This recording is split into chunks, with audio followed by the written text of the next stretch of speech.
Welcome back to the deep dive, where we take a stack of sources and, well, we distill the most important nuggets of knowledge. And usually those sources are pretty dense. Yeah. Research papers, long articles. Exactly.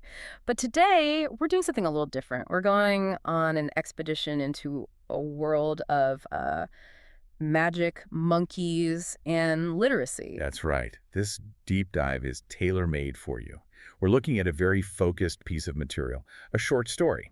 A short story called Mission Monkeys and the Wrapping Paper Portal. It's designed for kids ages 3 to 8. But our mission, is to really analyze its structure, to see the educational architecture that makes it work so well. So we're not just enjoying a fun little story, we're reverse engineering it. We want to unpack how it uses this imaginative setting, how the characters work, and most importantly, what it's actually teaching. It's applied pedagogy, but it's disguised as a North Pole adventure. Okay, so the setup. It's simple. They're very simple. We're in the North Pole gift station. It's chaotic, gifts everywhere. And our main characters are the mission monkeys. There are 4 of them. Mila, Milo, Mia, and Meek. And they're supposed to be helping the elves wrap gifts, supposedly. So let's get into this crew, because their personalities really seem to be the keys to the whole thing. They're almost like archetypes. Exactly. Each monkey represents a different skill, a different way of thinking that you need to solve the problem. Okay, so first we have Mila. Right, Mila, she's the leader, clever, quick, the one who's always focused on reading the clues. She's the brains of the operation. Then you've got Milo. Oh, Milo. He's the chaos agent, the one who accidentally unwraps things too soon. I feel like he's the stand-in for the kid who just, acts without thinking first. The necessary tension. It is. And to balance him out, you have Mia.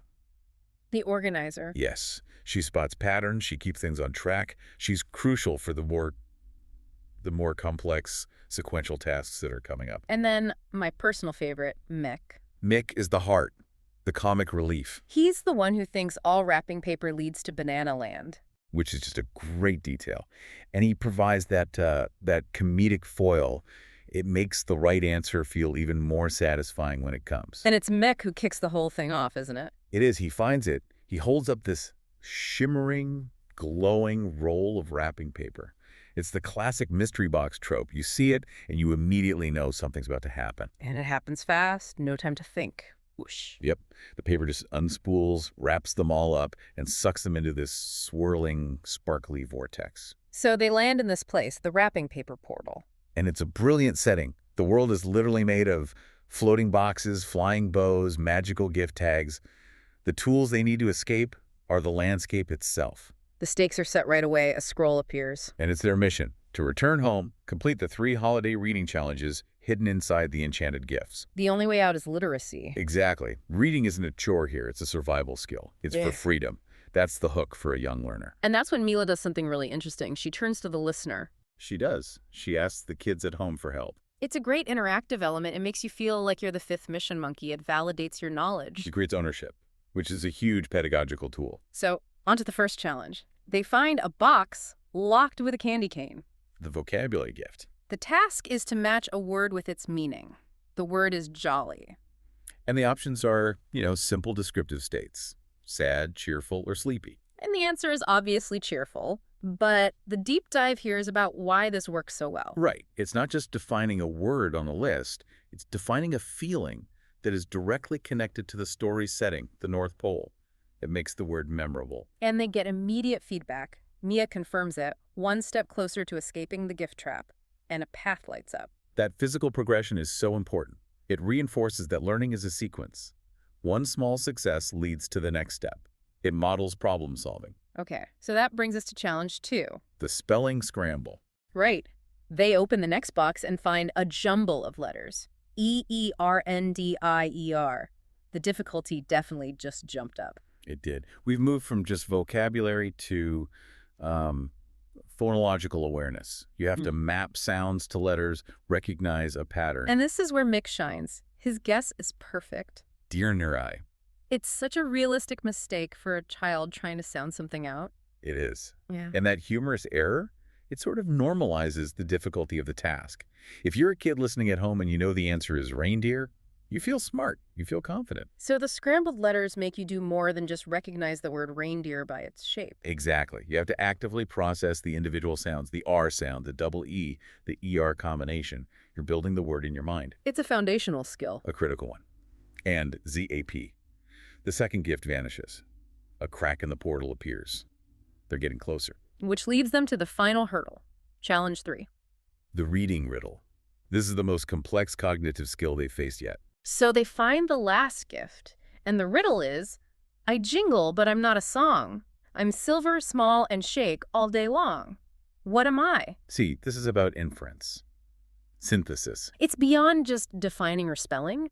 You have to hold 4 different ideas in your head at once. Jingles, silver, small, shakes, and put them together to figure out the object. It's the ultimate test of early reading comprehension. You're not just decoding the words on the page, you're using that information to build a new concept, a logical deduction. And the answer is, of course, A bell. ding, ding, ding, ding. And a sleigh-shaped door opens up. Mia's like, let's go before we get wrapped again. And they tumble back out into the North Pole gift station. And I love this final detail. Mick still has a piece of wrapping paper stuck on his tail. It just brings the whole high-stakes adventure back to a silly, relatable place. And Mila delivers the big moral of the story. Read the label before you unroll magical paper. But even that has another layer to it, because Mick's reaction is just, wait, there are labels. It's one last little push about paying attention to details. It's a great narrative wrap-up. But now let's pivot to the deep dive analysis.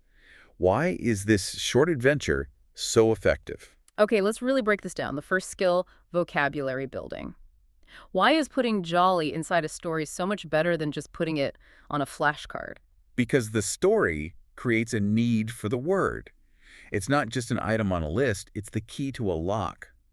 That contextual learning, especially with the emotional context of the holidays, dramatically increases retention for kids this age. They connect the feeling of success with the word itself. Exactly. Okay, now the second skill, the spelling scramble and what you called phonological awareness. Let's unpack that a bit more. Right.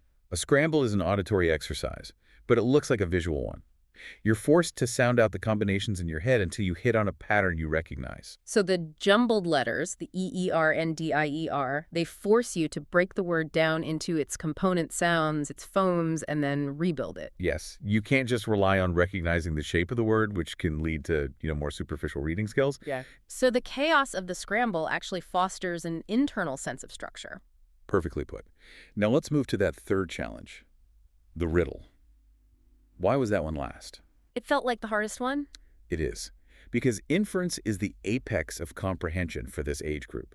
You have to take what the text explicitly states, jingles, silver shakes, and combine it with your own prior knowledge to reach a conclusion that is not stated. So you have to decode, understand, and then apply outside knowledge. Right.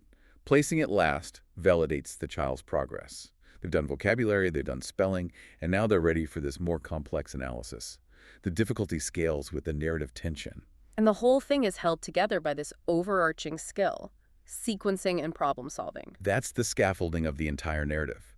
The story itself is a model for how to complete a multi-step task. You learn you can't skip from step 1 to step 3. You have to follow the path. Success requires sequential logic. And that structured thinking is a skill that transfers way beyond just reading. It's for math problems, for following instructions, for everything. So the high-stakes adventure isn't just a gimmick. It creates a psychological necessity for learning. It really does. As adults, we struggle with rote memorization. Imagine being a kid. This story replaces the motivation of, say, get a gold star with do this to get home. That's a powerful driver. Incredibly powerful for maintaining focus in this age group. The act of reading becomes heroic. It's their superpower. It all comes back to that shimmering roll of wrapping paper, a mundane object that becomes a gateway. A portal. And that idea of the portal is really what we want to leave you with today. The whole plot uses this puzzle box idea that inside something ordinary, there's a series of escalating challenges you have to solve to get a reward. So if we connect this to foundational education, how crucial is that element of surprise? The sudden portal, the jump in difficulty between challenges, is that the secret ingredient to keeping learning fresh and engaging? And maybe think about the portal itself. The source used a roll of wrapping paper. But what other simple everyday objects are all around you?